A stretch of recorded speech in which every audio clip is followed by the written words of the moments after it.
Cette année, je fais la 10e. Mais vraiment, on a beaucoup de souffrance, on a beaucoup eu la tort. On est souffert. On est tellement souffert maintenant. Alhamdulillah. Alhamdulillah. Alhamdulillah. Les amis, qu'est-ce qu'on a souffrance aujourd'hui? On a souffrance. Qu'est-ce qu'on a souffrance? On a beaucoup souffert aujourd'hui. Waouh. Waouh. Ça, c'est une victoire de champion. C'est simple que ça. C'est une victoire de champion. Alors, j'espère ne pas nous jinx, mais une victoire comme ça, c'est une victoire déjà à tuer le moral de tes adversaires directs pour la course au titre. Alors, avançons au Barça. Parce que ce soir, je pense qu'on a affronté Retafe. C'est le cas de le dire. Là, ce soir, pour moi, c'est Retafe en face. C'est absolument aucune différence. C'est la même chose. Là, c'était sur un terrain miné avec des terroristes partout qui essayent de simuler à la moindre petite friction pour essayer de gratter du temps, simuler des morts cardiaques. Le mec qui simule à la surface, il prend pas de carton jaune. Ça m'a rendu fou. Au bout d'un moment, ce match-là, je sentais qu'il était parti pour me rendre fou. Mais encore pire, j'avais peur en fait que le Barça reparte avec des blessés d'un match pareil. Parce que c'est ça le risque des matchs pareils. Dans la course au titre, dans la dernière ligne droite, tu es à un moment de la saison où tu dois gérer tes efforts, où tu peux être en danger physiquement. Donc tu peux perdre des joueurs et tu as perdu Alejandro Balde. Donc là, je sais pas, j'ai pas encore vu les nouvelles. Dites-moi dans les commentaires, apportez-moi de bonnes nouvelles, s'il vous plaît. Je vous implore, apportez-moi de bonnes nouvelles parce que vous le savez déjà avant moi, parce que j'imagine qu'actuellement, au moment où je tourne la vidéo, il y a déjà des infos qui sont sorties par rapport à lui, mais j'espère que c'est rien de grave. Parce que tu as besoin, là, tu peux pas te permettre de perdre des joueurs. Tu as failli perdre Rafinha sur une blessure, un tacle, au bout d'un, il se relève, il revient. Et Leganés, c'est une équipe sale. La Segunda serait totalement méritée pour elle. Parce que moi, je vous dis, de base, je ne m'attendais pas à ce que le Barça sorte un gros match ce soir dans le contenu. Là, pour moi, je l'ai dit en début de vidéo, c'est Retafe que tu as affronté. C'est pareil, c'est du pareil au même. Et là, les Leganés, ils sont venus avec un gigabus. Maintenant, fair play à eux, ils ont quand même réussi à jouer des transitions qui ont failli faire mal au Barça, faut le préciser. Ils ont failli faire mal au Barça sur des contres rapides. Heureusement, on va parler du premier homme du match, c'est Szczesny. Szczesny, il maintient le Barça en vie dans ce match parce que je vous le dis, je vous le garantis, le Barça est mené 1-0 dans ce stade-là. Même leur stade, il ressemble au stade de Retafe. L'ambiance ressemble à l'ambiance de Retafe. Il y a tout qui ressemble à Retafe, cette équipe-là. Moi, j'espère vraiment ne plus avoir rejoué une équipe pareille parce que c'est insupportable, c'est difficile, c'est stressant. T'es là jusqu'au dernier moment, à la moindre petite action, ils lèvent tous les bras pour réclamer des choses qui n'existent pas. C'est insupportable. Bref, Szczesny est là pour sauver une grosse parade en début de match comme ça.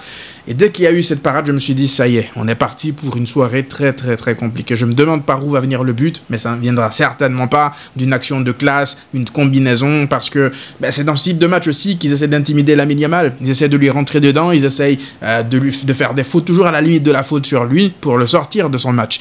Et Rafinha, on sait que c'est pas lui qui va prendre le ballon dribblé. Et pourtant, Rafinha, c'est lui le deuxième homme important de ce match. Les amis, ce tacle de Rafinha salvateur juste avant la mi-temps, il vaut lui aussi une Liga. En fait, il y a 3 actions qui valent une Liga. Vous savez très bien la dernière, c'est laquelle, mais je dois d'abord me poser sur les 2 premières, c'est-à-dire l'arrêt monumental de Szczesny et puis le retour salvateur de Rafinha, en sachant que Rafinha est aussi à l'origine du but encaissé par Leganés. C'est lui sur un centre comme ça, bien tendu, qui amène un ballon dans la surface, qui déstabilise le défenseur et qui met le but contre son camp. Il y a déjà Gérard Martin qui rentre derrière, qui fait, je trouve, une bonne rentrée. Le problème avec Gérard Martin, on le sait. Offensivement, il va t'apporter pas mal de choses. Je pense même qu'offensivement, il peut t'apporter parfois beaucoup plus que Balde, parce qu'il est bon dans les axes, dans les angles de passe, trouver rentrée intérieure ou alors extérieure. Il est capable de faire des choses, même si Balde est largement dessus. Dites-moi encore dans les commentaires si vous avez des nouvelles par rapport à Balde. Mais défensivement, c'est là que le bas blesse avec Gérard Martin. J'ai tout le temps peur avec lui.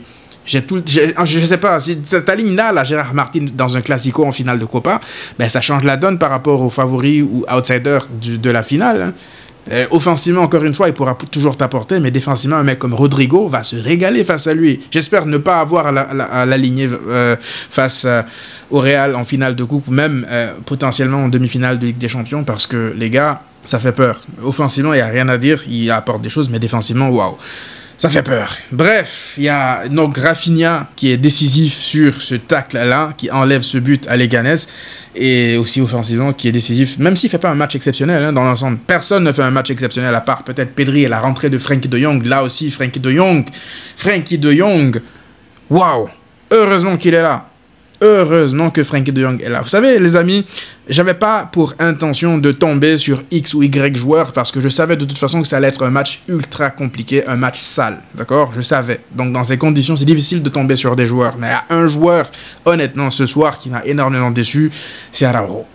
Et c'est pas une question d'agenda ou pas d'agenda. Je l'ai déjà dit qu'il a fait de bons matchs ici. Mais je m'attends à ce que lorsqu'il joue dans des matchs pareils et qu'il réussisse à gagner ses duels. Moi, je m'attends pas à ce que Araujo réussisse des passes parce que les passes, il en a tenté deux. Une en touche, une directement sur le gardien. Il a dû arrêter assez rapidement parce qu'on le sait, c'est pas son jeu. Balle au pied, c'est pas du tout ses qualités. Mais derrière, là où que moi je l'attends, où est-ce qu'il doit compenser son manque de qualité balle au pied, c'est dans l'impact physique, c'est dans les duels. Et dans les duels, Araujo n'en a pas gagné, je pense, un seul durant ce match. Si Inigo Martinez a dû se retrouver à poursuivre des attaquants qui allaient plus vite que lui sur le côté, c'est parce qu'Araujo, il perdait ses duels aériens, c'est parce qu'il était mal placé. L'action où Rafinha revient en catastrophe pour sauver avant la fin de la mi-temps, c'est Araujo qui, ça passe, je pense, entre les jambes. La passe, elle passe entre les jambes. C'est difficile de lui en vouloir sur cette action en particulier. Mais la globalité de ton match, tu sais que limite tu joues à 10 en fait. Lorsque tu as besoin d'avoir un ballon, de construire de derrière pour faire bouger des blocs comme ça, il sert à rien en fait.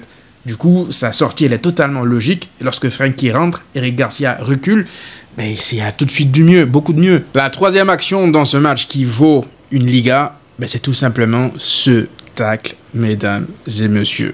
C'est un tacle extraordinaire. C'est un tacle spectaculaire, on est d'accord. Mais dans ce qu'il vaut, ce tacle, dans son efficacité, c'est inestimable. C'est inestimable. Un tacle qui vaut une Liga. Et on est là, on ne parle pas tout le temps de lui. Mais Inigo Martinez, la saison qu'il est en train de sortir, les amis, est-ce qu'on peut en parler 2 secondes, s'il vous plaît? S'il vous plaît, Inigo Martinez, c'est quoi ce guerrier? Heureusement qu'il est là. Heureusement qu'il est là, parce que ça, c'était à coup sûr l'action de l'égalisation. S'il ne fait pas ce tacle-là, c'est l'égalisation. C'est peut-être ta Liga qui est remise en jeu. Là, en fait, c'est simple. Jusqu'à la fin de la saison, chaque match que tu vas gagner, c'est un coup de poignard en plein cœur que tu amènes au Real Madrid, que tu donnes au Real Madrid. Parce que eux, ils sont là, ils regardent le match, là, ils espèrent que le Barça lâche des points. Vous pensez que c'est facile pour eux de jouer à 2000% chaque journée de Liga en sachant que là, provisoirement, ils sont à 7 points derrière le Barça. Donc demain, ils doivent jouer eux aussi une équipe un peu similaire à Leganés, à l'Aves, qui va adopter le même système, le même style de jeu pour essayer de les pourrir en sachant qu'ils veulent rêver d'une remontada mercredi prochain. C'est pas facile. Déjà qu'on sait que physiquement, ils sont quasiment morts. Là, chaque journée, chaque victoire, chaque journée que tu gagnes, ça met le Real Madrid encore plus dans les difficultés qu'on ne peut même pas imaginer. C'est pour ça qu'à chaque match, à chaque journée de Liga qui passe et que le Barça gagne, ouais, les amis, tu te rapproches grandement de ton titre en Liga. On verra ce qui va se passer lors du Classico, mais ouais, je ne pense pas que si tu arrives à au moins plus 4, que le Real Madrid pourra tenir la cadence, je veux dire, jusqu'au bout. Chaque journée de Liga qui passe sans perdre de points, c'est une journée en moins pour eux. C'est une journée, toi, en plus, qui te rapproche du titre. Donc voilà, les amis, pas grand-chose d'autre à rajouter. Koundé, j'allais oublier, Koundé a fait un gros match dans la récupération, faut le mentionner aussi, hein. Heureusement qu'il est là. Et voilà, pour le reste, pas besoin de rentrer dans les détails, il n'y a pas grand-chose à analyser. Il y a un mec qui m'a demandé dans les commentaires, ouais, Massiane, bon courage pour analyser ce match. Les gars, on a subi des purges 50 fois pire que ça ici sur cette chaîne. On les a analysés, d'accord? C'est pas ça qui va nous faire peur. Bref, dites-moi vous qu'est-ce que vous en avez pensé dans les commentaires. On se retrouve très rapidement pour une nouvelle vidéo. D'ici là, prenez tous soin de vous et à très vite. Mais vraiment, on a beaucoup de souffrance, on a beaucoup eu la tort. On a souffert, on a tellement souffert maintenant.